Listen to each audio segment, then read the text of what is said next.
welcome to Through the Cake Hole. I'm Benny. And I'm Manwelly. And as we said, this is Through the Cake Hole. Hey, we've done number 3. This is the third one now, yeah. Oh, third time lucky. And, third one lucky it is, and I think it is today because our guest is Nigel Evans. Nigel is a writer and filmmaker who has recently branched into the world of radio drama with his fantastic new play, Heidelberg. Some of you might remember Nigel from his entrepreneurial days when he ran his legendary music shop in Brecon and was part of a massive Getting the Brecon Fringe Festival music scene off the ground. Before retiring, Nigel and his wife also run Hello Coffee in Aberdeen Market, where they became familiar faces in the local community. And that's where we built a song friendship over many coffee and a bacon roll. A man with stories, creativity, and a real passion for the arts. So let's head over to the other studio and meet Nigel.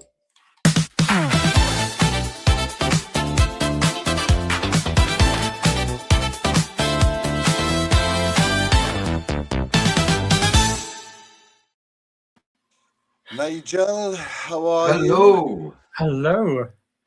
Right, I hope that cockroach wasn't me. No.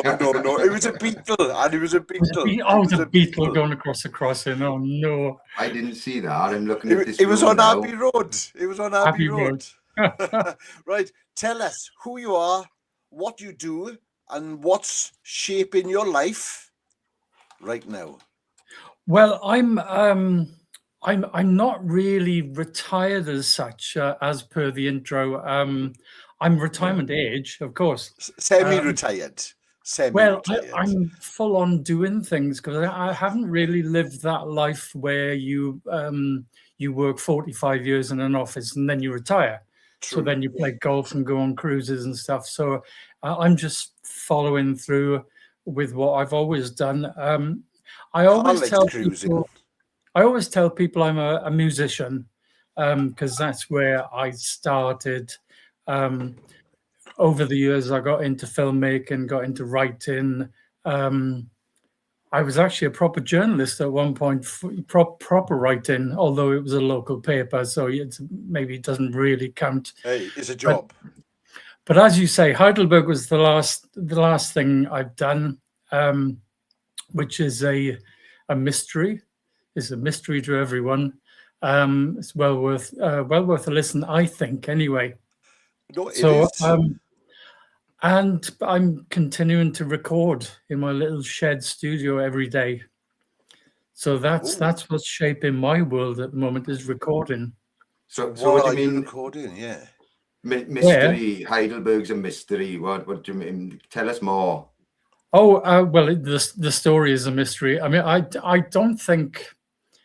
I can honestly say I've written unpublished books and unfilmed screenplays, and they kind of have that element of storytelling where you need to know what happens at the end. But this one, Heidelberg, it's a crime. It's an Agatha Christie type clue type thing. Geraint might know something about it, but it's based on a true story, I think. And although the murder isn't a true story, and it's based in the valleys. So what year is it set in? It's contemporary. It's based now. So it's not really Agatha Christie. Although I might give that a go one day to an Agatha Christie. And it's, if you look around the room that we're in right now, I'm looking now. You'll notice that designed especially for you. This is your. I asked it for your shed, and this is what it's given me. It could well be my shed. If you go into my shed, I do. I mean, it's a bit sad, really, but in my shed, I've got there's a big poster from 1984 of a gig, a London gig that my band were on the same bill as the Raincoats. This is a long, long time ago. It's far, far before sort of your time, really. But the Raincoats were a seminal kind of punk band, and we were on the same bill with them. So that's in the studio. And there's a poster from Greed in the studio, which is the rock opera that I did. So it's a bit of a sad place to be, really, with all these unsuccessful. Greed is on Amazon, though, isn't it? Greed is on Amazon, yeah. But you know what it's like nowadays. You don't make any money from Amazon, or you might make small amounts from Amazon. Yeah. You might make small amounts from the PRS. Back in the day, 20 years ago, I was getting proper money from the PRS, but you'd have to say, are you doing it for the money anyway? It's that's a big question. If you're doing it for the money, don't do it. Don't do it. Yeah, don't be creative. Don't get into the creative industry if you want money. Yeah. No, money happens if you're lucky. I think it's. Well, I was told a long time ago that you concentrate on what you're doing, on the content and the material and what you're doing, and the money will follow. And that's probably, I don't know if that's right anymore, but it used to be correct. Yeah. Or anyway, Yeah. As you mentioned, I had myself and Karen had a coffee shop for the last 2 years in Aberdeen Market, Hello Coffee, and there was one guy who used to come in regularly, and I won't say his name. It's not Geraint, and he's a very talented musician, but he spent his entire life working for the civil service. I won't say his name, but he's very talented on a particular instrument.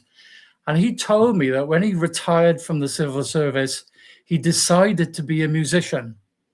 So the first thing he did was contact Companies House and register with them, and contact the tax office and register with them. And I thought, what a strange thing to do. You're going to be a musician, but they're the first people you contact as a tax Companies House. Wouldn't it be better to sort of write some songs or practice or get some gigs or sort out what T-shirt you're going to wear? Go shopping for hats or something. But no, sorry, sir, you'll never make it as a musician. Yeah. To him, it was a business thing, and it is a business. Well, it can be business, but I think most musicians I've ever known do it because they love writing music and performing. Every musician I know, it costs them money. Yeah.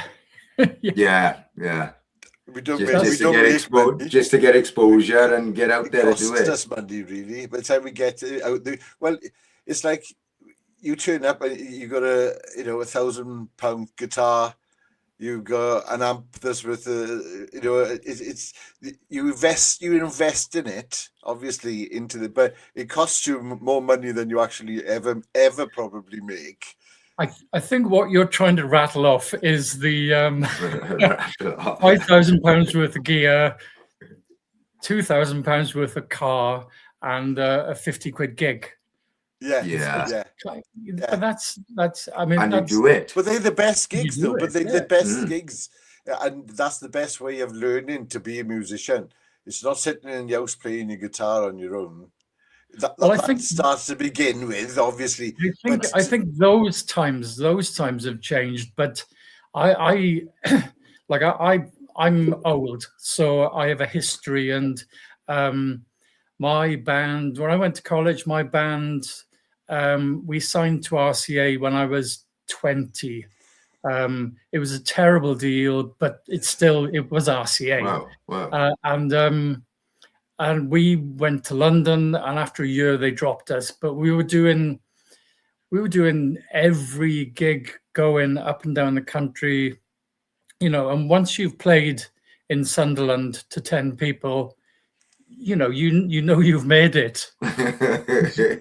You're at the depth. It can't get lower than that. Well, it can get lower than that. There's, you can play in Putney.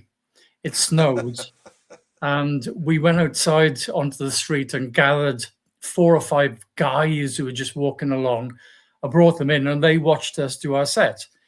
And because it was snowing, and it turned out that they were a band, so they got up and they did their set. Yeah. So it was literally playing Just to each other. Everybody. But the experience that gives you is you can't buy that kind of experience. And this was in the days in the 80s when there was lots and lots of gigs. Everywhere you go, there was gigs. There was hundreds of gigs in London, what's known as the toilet circuit, because they were all like black holes. They were awful. But it was very, very good experience to know what to do and what to say and how to treat a gig. Whereas nowadays, I mean, I don't know. It's a social media thing, obviously, isn't it? But the gigging is, you're kind of missing out on the gigging, which is a shame. It is. I think it'll change though, because people, with the advent of AI music, people will want to see real live music because they can't believe what they're hearing anymore.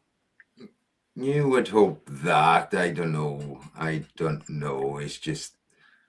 Well, they said that TV would kill theatre. It kind of did, but it's still going. Well, this is a massive question that is getting quite a lot of coverage. That there's a guy called Rick Beato on TikTok, on YouTube. He's a seasoned musician, around about 60 years old. He's done everything. I know him. So he's a really good guy to follow. He does a thing this week about musicians. He takes 10 musicians off Spotify on the top 10 and researches these musicians like Taylor Swift. And Taylor Swift's dad put in £500,000 into her career when it started. And there was someone else, or I think Adriana Grande or something like that. Her dad is the CEO of some kind of Hollywood company or something. So a lot of these people who make it now have got very rich parents behind them.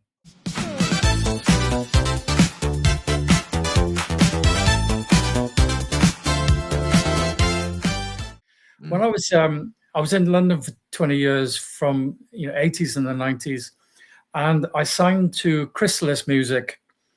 So I used to spend a lot of time at Chrysalis. I was like an in-house writer, published, blah, blah. And all the interns there, all the people who would fetch coffee and take letters around, this is kind of before emails, was they were all rich kids. And it was the only reason they could do it was because they couldn't pay the rent on their Notting Hill flat. So Daddy bought them a flat in Notting Hill so they could walk to work because they were in Latimer Grove. Wow. So those interns, that intern thing has been happening for donkey's years, and it's very much the case now. If you want to go into the arts or something, I mean, you're always coming across somebody in the arts who's being subbed by their parents. Makes sense. Sometimes it's who you know and not what you know. Okay, let's get on to the second question. So, Nigel, if you could relive 1 year of your life forever, which year would it be? Forever. Oh, forever. I'm not sure if I want to live a year of my life forever. One of my favorite films is Groundhog Day. That concept of living the same day over and over again, but in his case, he gets the chance to be a better person over the period of time. So that's a fabulous film. The year would I like if I say a year where that doesn't include my partner. I was just going to say, I know that. I know. That's a very dangerous question to ask. Yeah. If I say a year that doesn't include my son, then that's I'm going to get in trouble for that. But if it was a fantasy kind of thing, Yeah.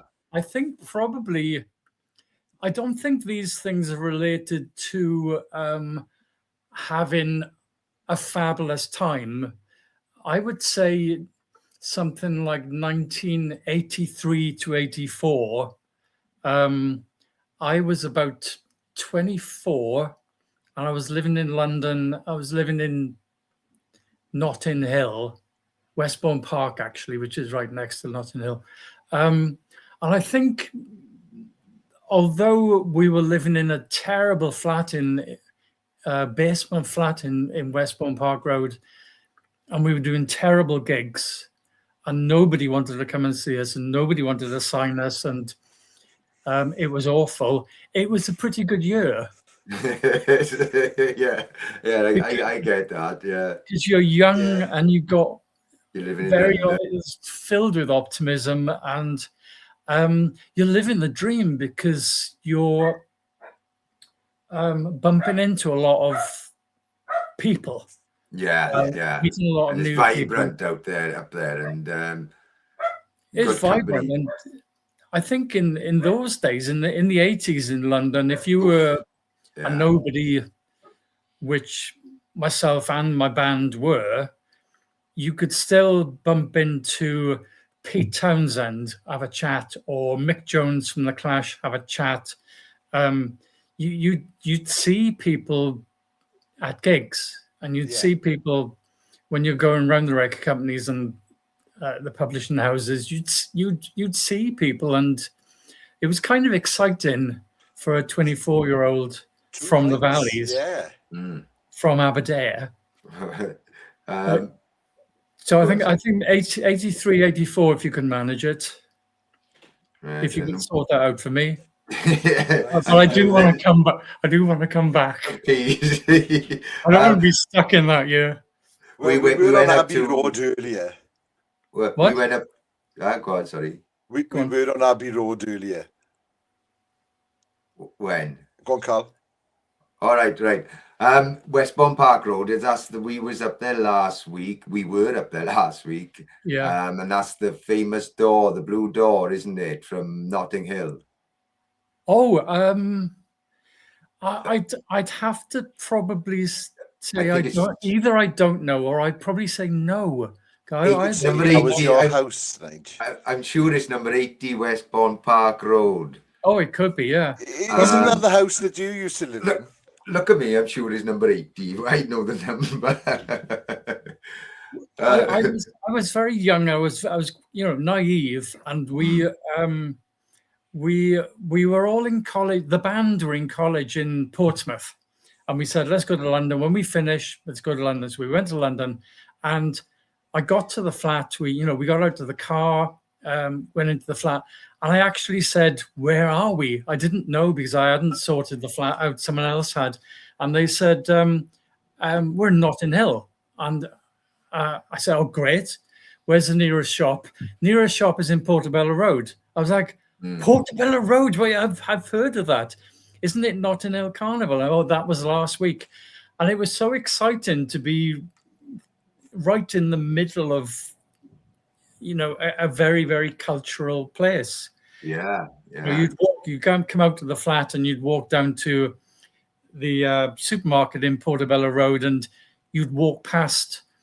There's a very famous studio there, which name escapes me now, is where they recorded Band-Aid and stuff. It was and every time you walk past that studio, there'd be someone trying to sell you drugs. And you'd be saying, I'm just going to get some milk. I'll see you on the way back then. Yeah. Okay. Yeah.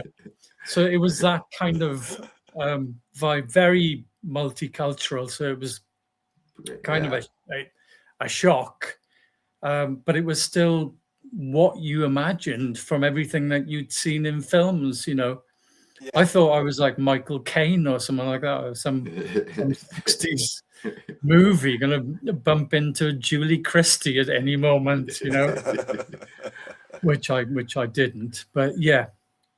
So yeah, and now I know that that flat is probably occupied by some oligarch or Yeah. unoccupied by some oligarch who's Well, paid 3 million for it. well, when we was up there last week again, there's basically loads of Instagram influencers just taking pictures on the doorsteps. They're lining up outside that house by the hundreds, and they're standing on the steps of people's houses, and they're taking pictures and posing. Well, I love this thing that a few weeks ago was happening in Dubai, that all these influencers were leaving Dubai. That's right. Yeah, I read that. Like yeah. it came out that actually they don't own helicopters, speedboats, big apartments. It's all hired, and actually it's all a big lie. Yeah. What a big surprise that is. So did you manage to get into any of the pictures? No, I took videos of people doing it because I was just amazed how many people were queuing outside people's houses, sitting on the steps, and you want to go up and have a look. It's an occupation. Okay, this is going to be a spoiler alert here. When I came on this evening, I was gonna, and you asked me what I do. I was kind of I've been watching. Have you ever seen something called Amandaland on TV? No, it sounds All bad. right, well, it's well worth watching. Amanda is she's probably middle-aged, so to speak, and she set herself up as an influencer. So you know this thing where you have to go to your son or daughter's school and say what you do for a living. And talk to the kids. I think I've done it before. At that time, I was a journalist, and I went to my son's school when he was about 8, and told everyone what it's like to work in a newspaper and all this sort of stuff. Well, in Amandaland, she gets invited, but an acquaintance gets invited as well. So they have to go in, and she asks about the acquaintance. What does she do? Oh, I think she works in a bank. Oh, right, okay. Well, that's great because I'm an influencer, which is really trendy, and she's a banker, which is not trendy, and it's very bad. So she goes to the open day and does her talk as an influencer, and it's hugely embarrassing. And then the other woman comes on, and she works in a food bank. Oh, right. So it's like, oh, you work in a food bank. Oh no. Yeah. So it brings up the question of what you do for a living. Is it just for money, or is it a good thing to do for society, the community? Does it help anyone? So working in a food bank, it helps someone. And so I'm trying to figure out how I help people with what I do. I suppose working in the coffee shop was quite easy, really. Yeah, you're giving a service there. That was hard work. That was looking after the community in the coffee shop is very hard work. Yes. It's not as easy as it looks, and it's not. Geraint, you know about that, don't you? I do know about that. Yeah, but it's a lesson I'm glad that I learned, though, and I know that you feel the same. It's an experience I'm glad. Right? Yeah, I learned a lot from that. Oh yeah, glad I did it. I'm gonna, as they say, 100%. Yeah. Well, I'm glad to be out now. You still serve though, because now you do workshops. I do the odd workshop. Yes, I do a cyanotype workshop, which is print. Yeah. Oh. Yeah, it's good. It's great. I have seen it. I have seen it done. Yeah. That kind of stuff, but you can do it on T-shirts, and it's a very, very easy thing to do, actually. and people get a lot out of it. So I think we live in a world now where workshops are all over the place, and it's no big secret that a lot of it is for well-being and Yeah, which It is has to be, yeah. which is exactly, that's what I mean. You're giving back because of the kind of people that you're teaching. It's not about Yeah. teaching them for profit. It's because it's giving them. I really enjoyed it. I learned something new, and I'm gonna make stuff I don't with know, it. So it's there's nothing wrong with doing that kind of thing. In fact, you do get to be honest, you do get a little bit of a kick out of it, seeing Yeah. people. They're a bit shy at first. They're a bit uneasy, but when they've done their first whatever you're doing, that's sort of like they're very proud of themselves and kind of like pleased with themselves. And when they leave, that they've had 2 hours of pure joy. It's Yeah. like it's kind of like being in school again, only a nice school where you haven't got a terrible teacher with a moustache. But with that, a lot of people as well have told these people to go and get a hobby or something has happened in their life, and it's hard then, and they think something like cyanotype, and cyanotype is called, is it? Yes, cyanotype. Cyanotype, I think and that's nice hobby. Hobby is a difficult word though, because if you do something like music, it really winds me up when people say that it's your hobby. It's like a hobby is. Oh yeah. I suppose it's a good thing, having a hobby, but it sounds like belittling it a little bit. Whereas people like us who make music and make shows and write stuff, I don't think we see that as a hobby. I mean, I might be wrong. I don't think you do. No, for years people, even family, what I did was my hobby really, and I'm like, well, I'm getting paid really well for my hobby, so why would I get a job? You know what I mean? When we tell people what I did, it's like, oh right, how do you survive? How do you survive doing that then? And it's like, perfectly well, thank you. Perfectly well. I do quite well, thank you. There's something called a worldview, and it's how we see the world. And how we think it works, or our worldview on things. And if you're brought up by certain parents and you go to a certain school and you get a job, and a certain job, and you're in the job, it molds your worldview. And if you're into music, into writing and that kind of thing, you do tend to have what's known as a portfolio career, where you're not in the same job for 40 years. You're in the job you're doing something for 3 years, and you're doing something for 5 years, and you're going in and out, and after work you're doing gigs, and on the weekend you're doing rehearsals and stuff. And it gives you a different worldview. So I completely understand that they wouldn't see what you do as worth I doing. tried to explain to my it's not a job, it's a lifestyle. It's a lifestyle. With me, I would say it's a lifestyle. I think maybe it's the wrong word, hobby. I would see what I do as a hobby because I've got a job. Maybe it's the wrong word. Do you see what I mean? Yeah. Hobby is. I see hobby as only because I've got a job. So obvious, it's the opposite. Then what are your hobbies? And if someone asked me what my hobbies were, I'd say making videos. Well, I don't have anything against people having jobs. You have to have it's when your job becomes your life. So you live to work and you don't work to live. I can't really imagine that you would have a job and not something else that you do. I can't.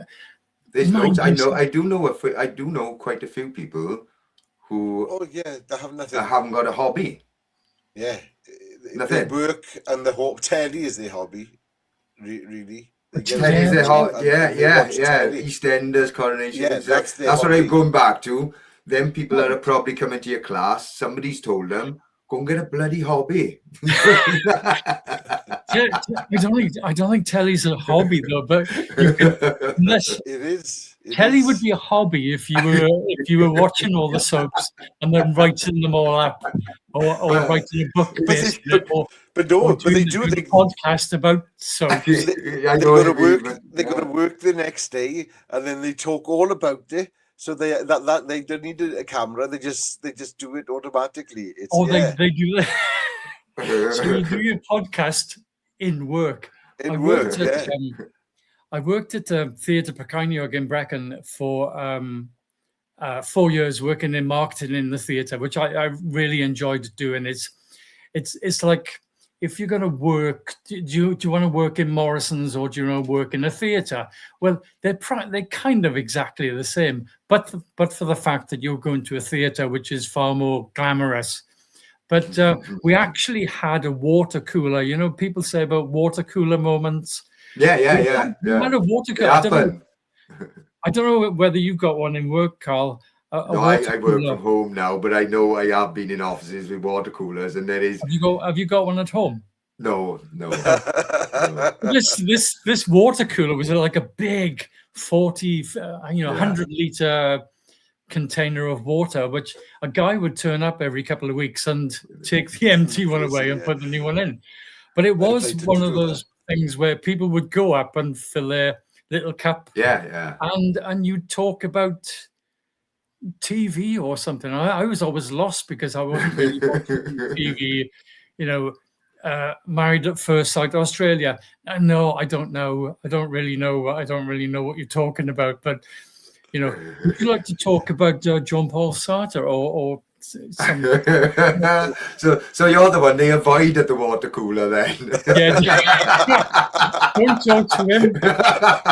You want to talk about Jean Paul? Yes, he's always talking about philosophers and stuff. What's he talking about? Yeah, he's talking about Plato the other day. I didn't think Plato played for Real Madrid anymore. But seriously, and this is a true story. I was at my desk in Theatre Precaniog. There was a big office with a spiral staircase, and I shared it with someone else. And this young guy came in. I say young, he was probably 30, and he'd started working there in marketing. And he said to me, "What's this Dylan Thomas thing then?" And I said, "Well, it's Dylan Thomas. It's 100 years since his birth or death." He said, "Is he a singer?" I said, "No, it's Dylan Thomas. I've never heard of him." I said, "You're working in Theatre Precaniog." Oh, wow. A Welsh-speaking... Hello, Theatre Precaniog. It's a Welsh-speaking theatre in the middle of Wales, and you don't know who Dylan Thomas was. Never heard of him. So, yeah, I was talking about Plato's Cave, but I was also talking about Undermilt Wood. Yeah. Ostracized.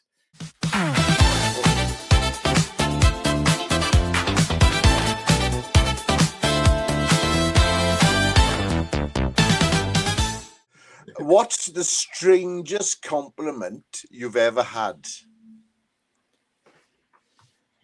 Strangest compliment? That's a hell of a question. You've ever had. I'm not sure if I've got an answer to that. I mean, I know that. Have you ever seen Spinal Tap? In Spinal Tap, the guy at the beginning introduces the film, and he's got his arms crossed like that, and then he uncrosses them. The producer or the director, the filmmaker, and he says that Spinal Tap were playing in a very small club when he saw them. They weren't the best band, but they were very punctual. Brilliant. They were on time, which is unusual for a band, maybe. Like, you want to say something very unusual for a band. Good about the band. And we are when we were in London. The band I had were called Xena Xerox, and we played, did a gig at Mallet Street, London University. In those days, you could play student unions and there'd be like 300 people there because students didn't have phones and they didn't have anything else to do. Everyone go and see the band. So you'd play. So this particular gig was reviewed by Melody Maker or NME Melody Maker, I think it was. And they said that we were rough and ready. And I thought, oh, what does that mean? You know, did they say that about the Beatles? Maybe they did say that about the Beatles. Is it a good thing to be rough and ready, or is isn't that the better ready? than punctual? Well, ready is punctual as well, really. Ready, okay, rough and punctual, Rough and punctual. untidy and punctual. Punctual. So, well, So actually, untidy and punctual. Then that's your. no, you come to think of it, the question is, what was it? The worst compliment or Strangest. the strangest compliment you've ever Right. had. This is something I bang on about quite a lot. If you're trying to make it in music nowadays, if you're a young sort of like 20 something trying to make it in music, you're going to be using social media and you're going to be after 1 million followers so that someone will take notice and yada yada. It goes on like that. Back in the 80s and 90s, late 80s and 90s, it was a different. What you did was that you would try and get an appointment with a record company or a publishing house, somebody like an A&R guy, and you would go and see them, physically go and see them, and you would physically hand them a cassette, and they would put your demo on, and they'd sit there really awkwardly, or you'd be very awkward. They'd just sit there, and they'd listen to the first minute of your song. And we went to EMI once, and we'd really hassled this guy for an appointment. We went in and he put about 30 seconds on, turned it off and said, "You are completely wasting my time." Excellent. And we said, "Right, okay, Ouch. you've hassled me for this appointment and you brought me this." And we were so like shattered. It's like, oh God, this is the EMI. This is where Yeah, your dreams had were. that picture taken. It was that building. Another record company called over in Kensal Rise said that the demo that we'd given them was trite, and I didn't really know what trite meant. It was like, I still don't know what what trite is means. trite? Well, it means it's kind of crap and a bit polite and a bit rubbish. You know? Oh, right. It was like I had to ask him, and I don't think he really knew. He just, so we just walked out. However, when you're doing that kind of thing, you might see 10 A&R people at record companies, and one of them will say, "I like this. I like you. Do you want to come back in 2 weeks' time with some more material?" And that's where you know that you've got it. And you keep doing it until you don't go and improve, or you do go and improve, or you take the same tape all the time. Well, no, you upgrade it every time is the best possible thing that you got. But when it does get to a point where there was a guy at I tell you how I signed to Chrysalis. There was a guy at Virgin called Rob, and he said, I like what you're doing. I like this. Come back in another 2 weeks. And you come back in another 2 weeks with some more songs. Yeah, this is really good. This is really good. Keep going. Come back in another 2 weeks, sort of thing. That's the game that you play. And the third time we went back, me and Sue, the singer, he said to me, "Great news. I'm leaving Virgin." He's like, "How is that great news?" And he said, "Well, my boss is leaving as well, and he's taking over Chrysalis, and I'm going to Chrysalis." I was like, "Okay, still not with you. Why is that great news?" And he said, "Well, because you're coming with me." You're coming over to Chrysalis, yeah. So that's what happened. It was another kind of like these things drag on and on before you're actually signed, and you start doing some stuff. But that was the process then. It's certainly not the process now. Oh no.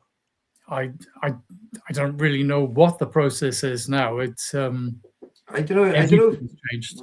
When you think, is it easier or harder? Because somebody in the house could create something now, chuck themselves on Instagram or TikTok, and somebody could hear them, and then Well, they become- the means of communication has certainly massively improved that Mm. you can get through to a lot of people. But whether you're up against, if you were like 24-year-old, you're up against another 20,000 people doing the same Absolutely, kind of yeah. thing. So I do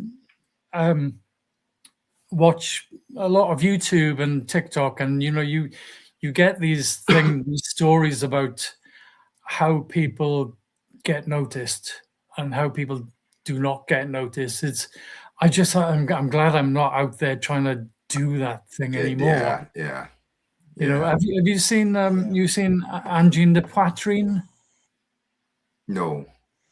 On TikTok, No, okay. On TikTok or something, is it? Well, it's kind of all over the place, but obviously not in places you've been.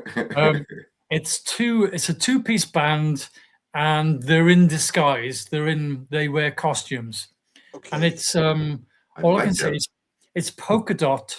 They wear polka dot costumes opposite to each other. I might have, but not clock the name.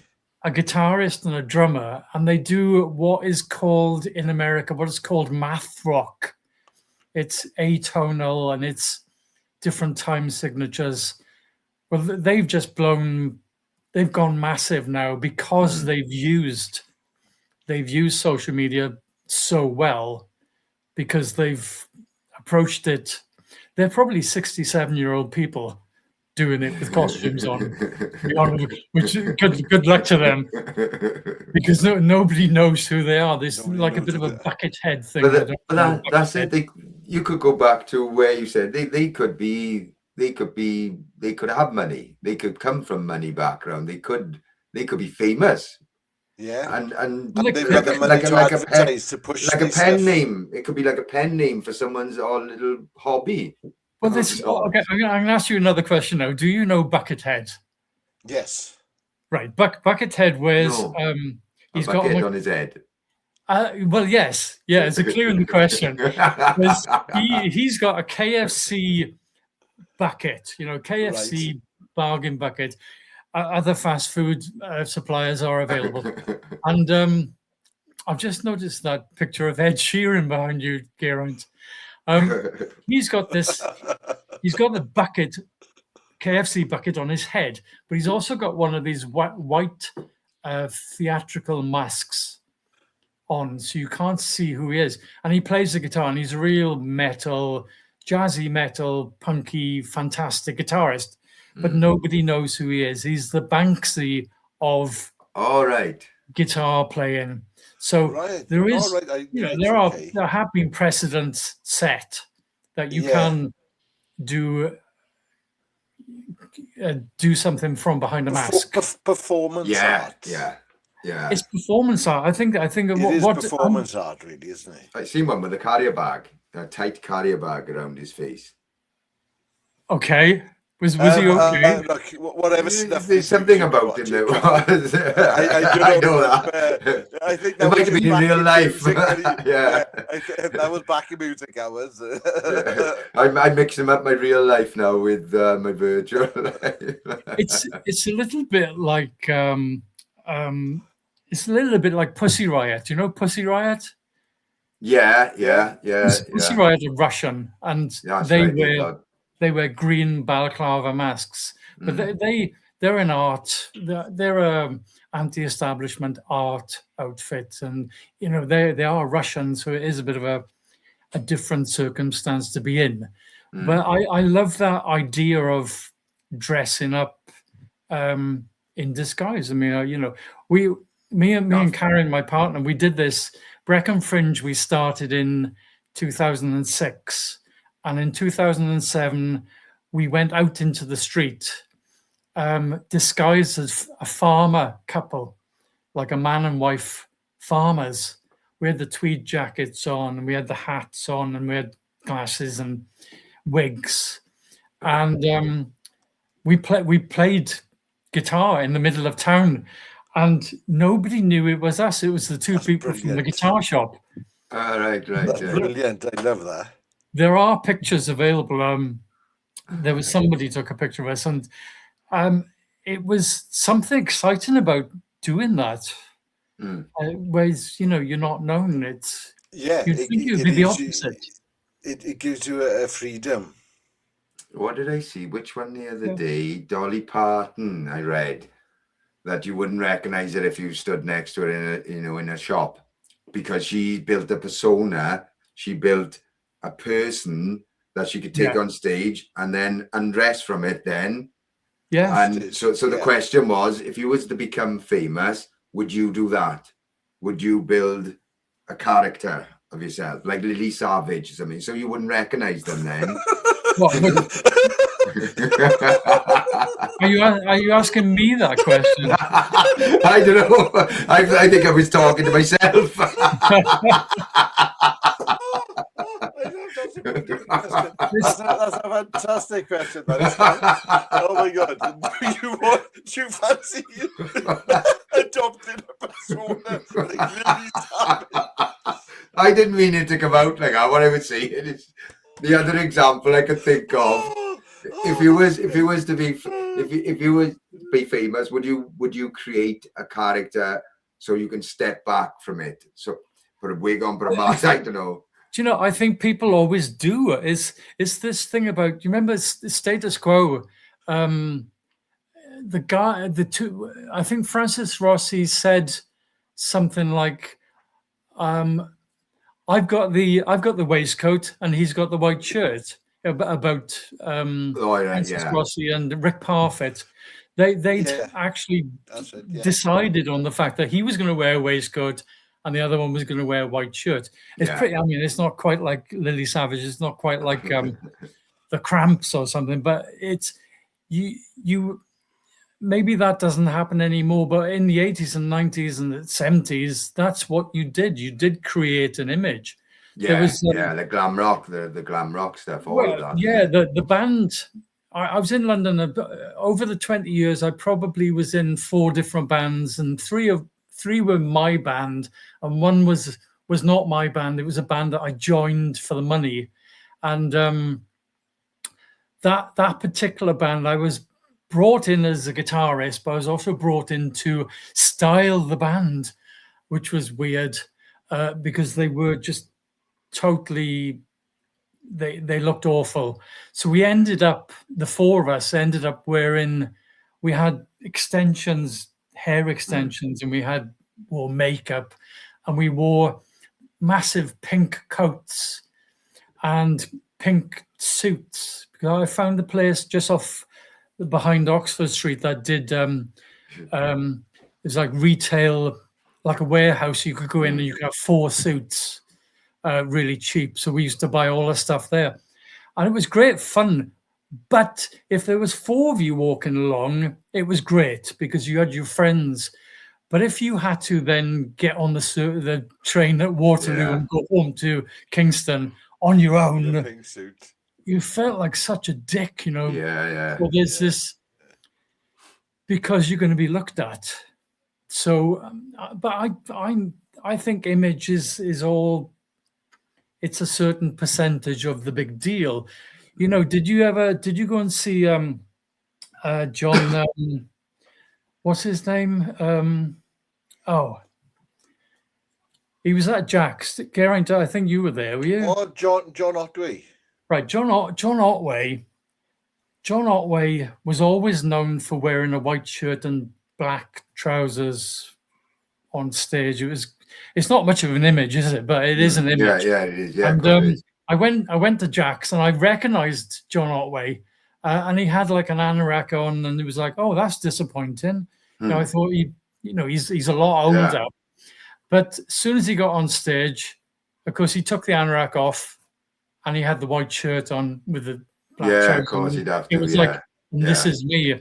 It's like the reverse of Mike Yarwood used to do in the 70s, and and this is me. So it's something that I don't think people are that interested in anymore. As regards music, it's, you mentioned glam rock, that would never exist now, would it? That would be a minority, a genre. Yeah. If it was now, instead of like in the 70s, it was like it was mainstream, but yeah, it was no. I don't think there is a mainstream of music anymore.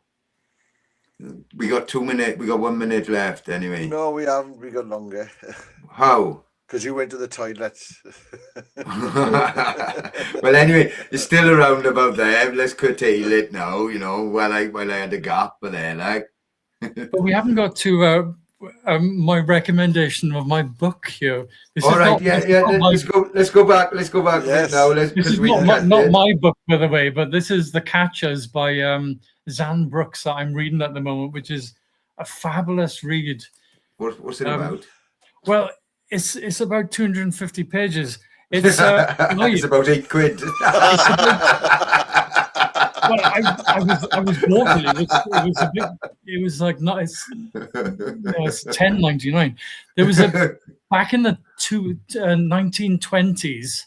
People from New York used to go up into the Appalachian Mountains and record hillbilly music, and give them $30, and then they'd go back to New York and press out thousands of records, which they would make a fortune from. Meanwhile, the hillbilly was getting $30 for his performance. So nothing's really changed in 100 years. There's always going to be like that exploitation of always in music, which is a shame.